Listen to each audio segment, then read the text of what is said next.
बिहार में होने वाले पंचायत चुनाव को लेकर बड़ी अपडेट सामने आई है। पंचायती राज मंत्री दीपक प्रकाश ने चुनाव की तैयारियों, आरक्षण रोस्टर, खर्च, नई तकनीक और चुनाव की टाइमिंग को लेकर कई अहम बातें कही हैं। इस बार पंचायत चुनाव में 10 साल बाद आरक्षण रोस्टर बदलेगा, सभी पदों पर ईवीएम से मतदान होंगे और चुनावी प्रक्रिया में कई नए बदलाव देखने को मिलेंगे। आखिर क्या क्या बदलने वाला है और कब होगा चुनाव, देखिए यह खास रिपोर्ट। आदाब, नमस्कार, आप देख रहे हैं मंथन टुडे, मैं हूं आपके साथ उज़मा। बिहार में पंचायत चुनाव की तैयारियां अब अंतिम चरण में पहुंच रही है। गांव-गांव में राजनीतिक हलचल तेज हो चुकी है। संभावित उम्मीदवार अपनी अपनी रणनीति बनाने में जुटे हैं, लेकिन सबसे ज्यादा इंतजार जिस चीज का है वो है आरक्षण रोस्टर।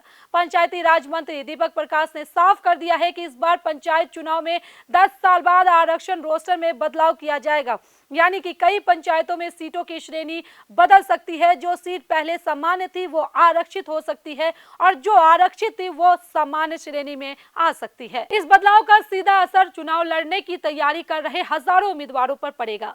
कई लोग खुद चुनाव लड़ने की तैयारी कर रहे हैं तो कई अपने परिवार की महिलाओं को महिला आरक्षण के तहत मैदान में उतारने की योजना बना रहे हैं।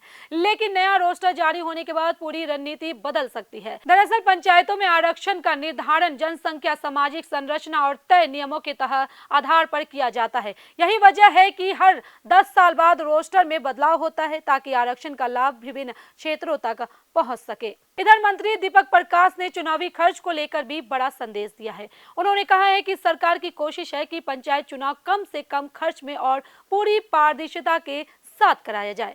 फजूल खर्च से बचने के निर्देश दिए गए हैं। हालांकि जहां जरूरत होगी वहां खर्च किया जाएगा। इस बार चुनाव में आधुनिक तकनीक का इस्तेमाल बढ़ाया जा रहा है। सभी पदों पर ईवीएम से मतदान होंगे। सुरक्षा और पारदर्शिता को मजबूत बनाने के लिए कई नए इंतजाम किए जा रहे हैं। मतदान केंद्रों पर सीसीटीवी कैमरे, फैंस ऑथेंटिफिकेशन सिस्टम, ईवीएम की निगरानी और अन्य तकनीक व्यवस्थाओं की जाएगी ताकि मतदान प्रक्रिया निष्पक्ष और सुरक्षित रहे।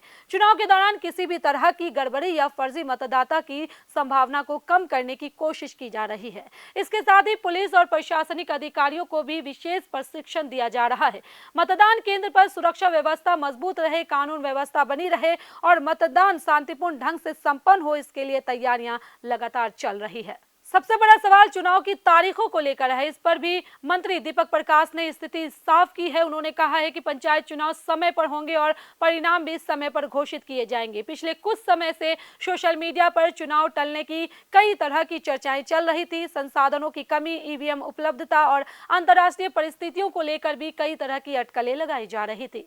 लेकिन मंत्री ने इन अटकलों पर विराम लगाते हुए कहा कि सरकार और राज्य निर्वाचन आयोग तय समय पर चुनाव कराने के लिए पूरी तरह तैयार है। हालांकि अभी तक आधिकारिक चुनाव कार्यक्रम जारी नहीं हुआ है, लेकिन संभावना यही है कि चुनाव अक्टूबर से नवंबर के बीच कराए जाएंगे। दिवाली और छठ जैसे बड़े पर्वों को ध्यान में रखते हुए चुनाव की तिथियां तय की जा सकती है ताकि अधिक से अधिक मतदाता अपने गांव पहुंचकर मतदान कर सके।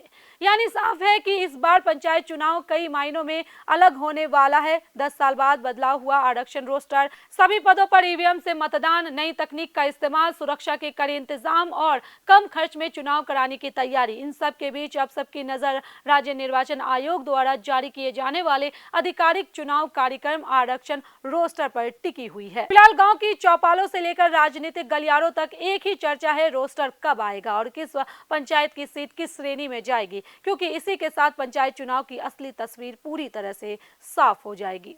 चलिए फिलहाल इस खबर में बस इतना ही। बिहार की ऐसी राजनीतिक खबरों के लिए बने रहे मंथन टुडे के साथ साथ ही हमारे चैनल को लाइक करें, सब्सक्राइब करें, फॉलो करें और निष्पक्ष पत्रकारिता देखना तो देखते रहे मंथन टुडे। बहुत बहुत शुक्रिया।